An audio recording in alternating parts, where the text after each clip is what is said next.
The storm had rolled in without warning that evening, painting the city in sheets of rain that tapped relentlessly against the towering glass buildings.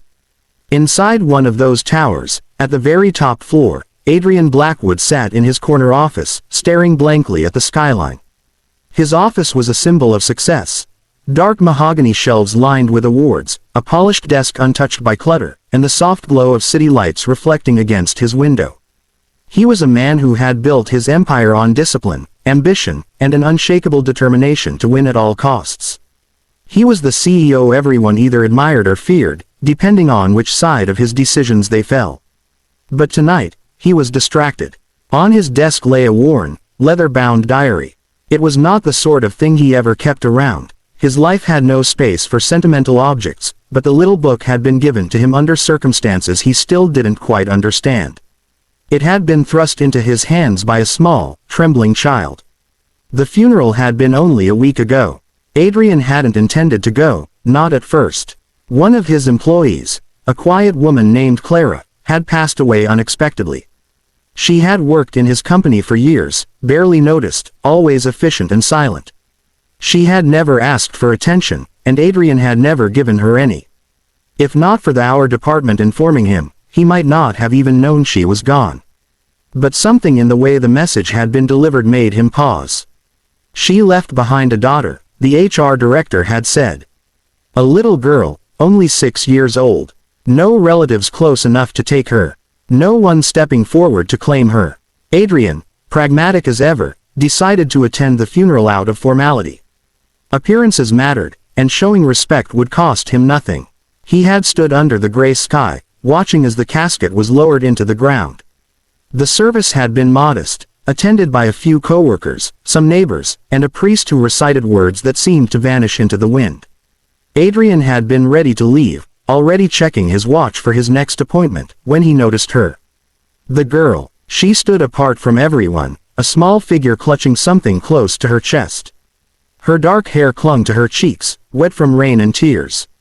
Her eyes, large, wide, and impossibly expressive, were fixed on the ground as though the world had ended. And perhaps, for her, it had. When the last of the mourners began to leave, Adrian found himself rooted in place. He didn't know why. He had no interest in children. He had no interest in tragedy. Yet when the girl looked up and locked eyes with him, something inside him shifted. She walked toward him slowly, her little shoes squishing in the wet grass. She held out the worn diary with both hands, her fingers trembling. "Can you read this for me? It's important," she whispered, her voice breaking. Adrian had stared at her, unsure of what to say.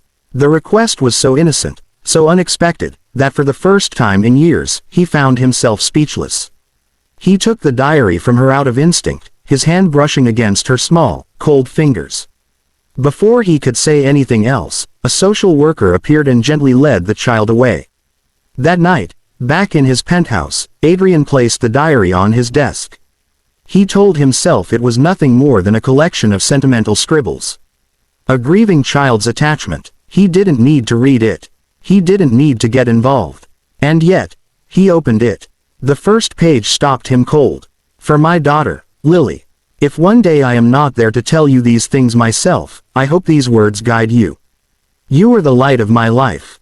You are braver than you think, stronger than you know, and more loved than words can hold." The handwriting was soft, rounded, almost musical on the page. Adrian read the lines again, slower this time, and something strange tugged at him. He closed the book quickly, unsettled. He wasn't the kind of man who indulged in sentimentality. But the words lingered. The following night, curiosity got the better of him. He opened the diary again. It wasn't random. Each page was a letter, a message from a mother to her daughter. Some were small, describing daily events, while others carried lessons and hopes for the future. "Today you painted the walls with your little hands. I should have been upset, but instead, I laughed until I cried. You reminded me that life isn't about perfection, it's about joy. Sometimes I worry about the future, about how hard it might be for you. But then I see your smile, and I believe again. Promise me, Lily, that you will never stop smiling, no matter how hard life gets." Adrian shut the book again, his jaw tight.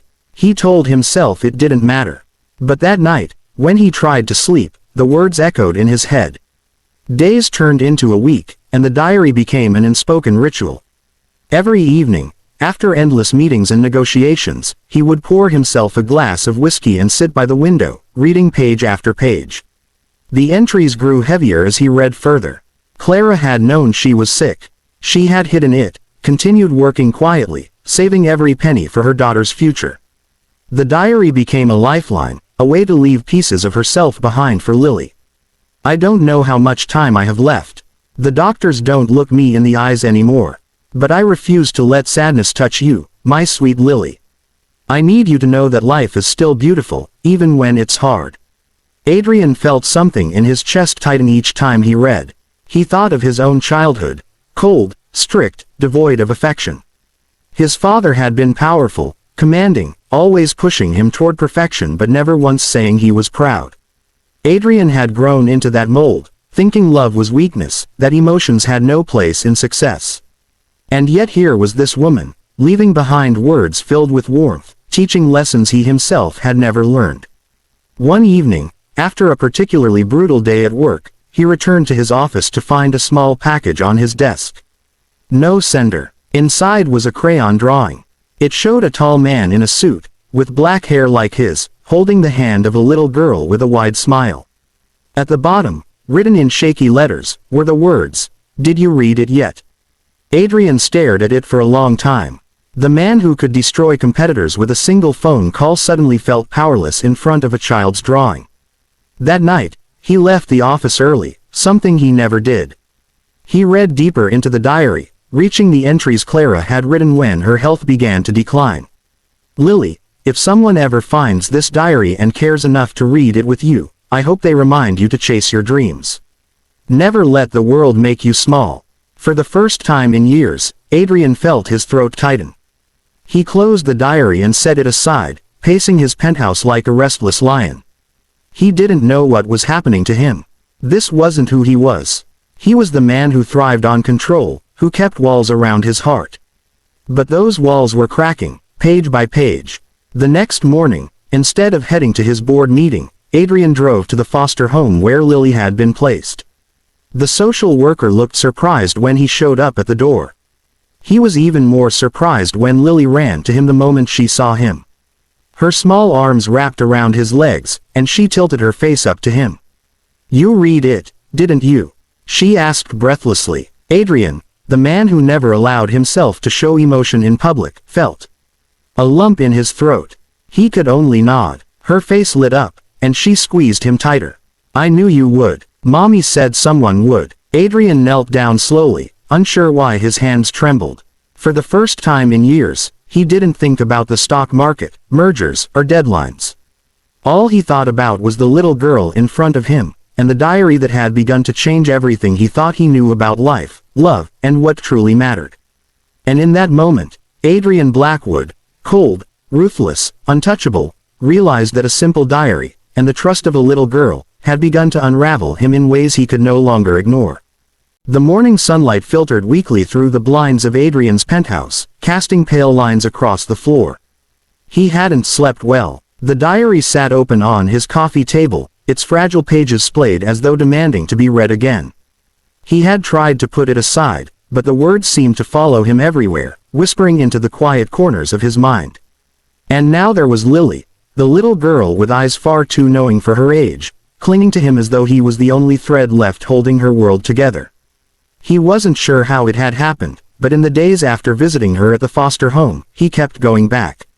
At first, he told himself it was out of obligation. She had entrusted him with the diary, and he needed to make sure she was cared for. But each visit stretched longer. He would bring her small things, a sketchbook, a stuffed animal, once even a box of her favorite strawberry cookies after finding mention of it in the diary. He would sit with her while she showed him her drawings, or while she tried to read out loud from children's books. Every time she smiled, Adrian felt something loosen in his chest. It was a dangerous feeling, one he wasn't used to. He had built his empire by shutting out emotions, by reminding himself that weakness and attachment slowed men down. But Lily wasn't weakness. She was something else. One evening, After she had fallen asleep curled against his side with her sketchbook clutched in her arms, Adrian picked up the diary again. He read slowly, almost afraid of what new words he might find. Clara's handwriting seemed to grow shakier as the entries continued, but her words remained steady, filled with love. I know one day you'll ask why I didn't tell anyone how sick I was. The truth is, Lily, I didn't want to be treated like I was already gone. I wanted every day with you to feel normal, full of laughter and silly things. I wanted to protect you from fear for as long as I could. If someone else is reading this to you, I pray they will remember to be patient with you. You are strong, but you are also small. You will need kindness, and I hope the world gives it to you. Adrian's throat ached as he closed the book. He set it down carefully, then glanced at the sleeping child beside him. Clara hadn't just been writing to her daughter. She had been leaving behind a map, a plea, a hope that someone would step in when she could not. And somehow, impossibly, that someone was him. The following weeks blurred into one another. Adrian continued to run his company with the same ruthless precision, but his evenings had changed. His chauffeur grew used to redirecting his route from the office to the foster home. Soon, the social worker began making pointed remarks about his visits, noting that Lily was growing attached. She looks forward to you more than anyone else, the woman said one afternoon, her tone carefully neutral. You should consider what that means, Mr. Blackwood. Children don't take lightly to being abandoned again. The words lingered with him. Abandoned again. It struck him that he could so easily become just another fleeting presence in Lily's fragile world. But the idea of walking away left a hollow ache inside him that he couldn't ignore. One night, as he was tucking Lily into bed, she reached out and touched his hand. Mommy wrote about you, didn't she? Adrian froze. What do you mean? She yawned, blinking sleepily. She told me in the diary that someone would come. Someone who didn't smile much but would learn to. Someone who would keep me safe. For the first time in his life, Adrian didn't know what to say. He sat there long after she fell asleep, staring at her small face, until the weight of her words settled deep in his bones. That night, he read. Further into the diary. Near the end, Clara's entries took on a startling clarity, as though she knew her time was short. Adrian Blackwood doesn't know I exist.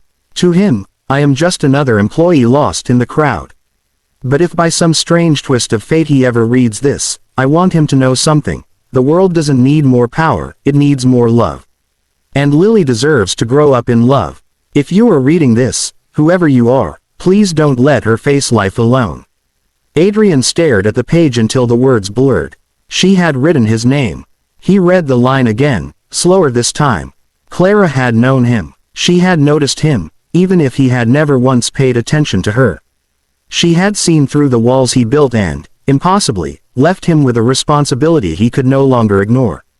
The decision came quietly, like an inevitability. The next morning, Adrian called his legal team. Within weeks, the paperwork began.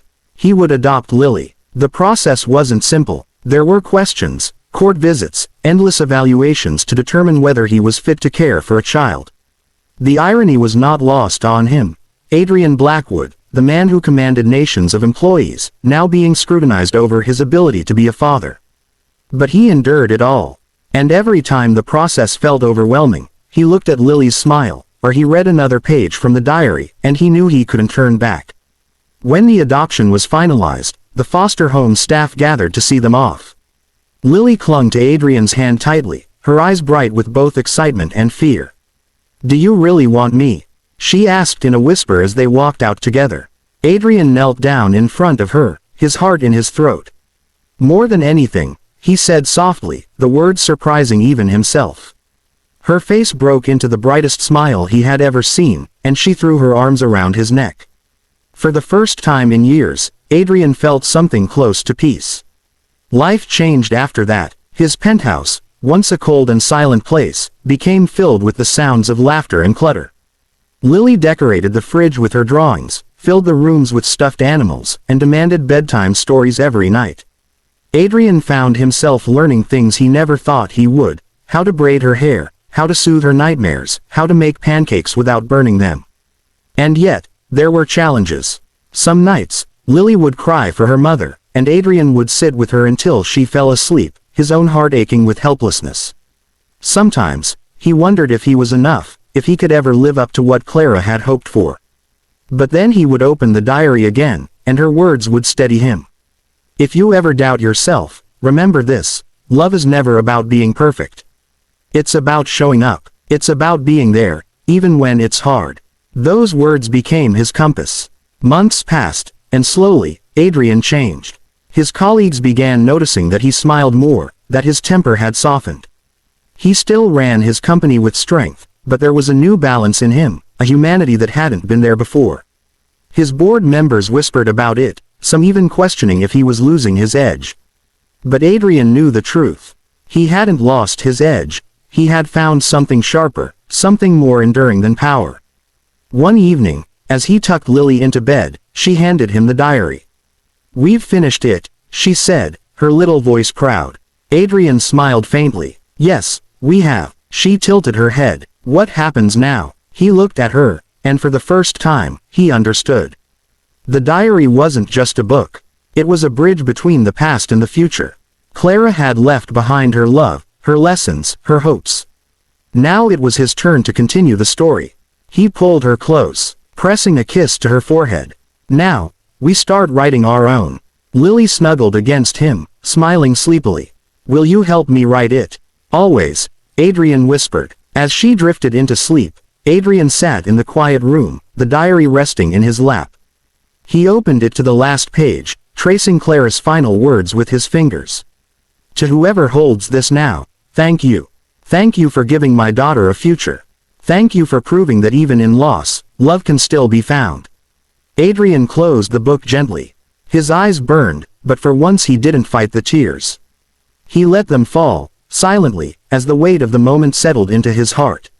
He had built empires and conquered industries, but none of it compared to this, to being the man a little girl called home. And in the quiet of that night, with the rain softly pattering against the windows, Adrian knew his life had changed forever. The ruthless CEO the world once knew had been transformed by the simple, unwavering love of a mother's diary and the small hands of her daughter, who had asked him, so innocently, to read it for her. The man who once believed love was weakness now understood it was the greatest strength of all.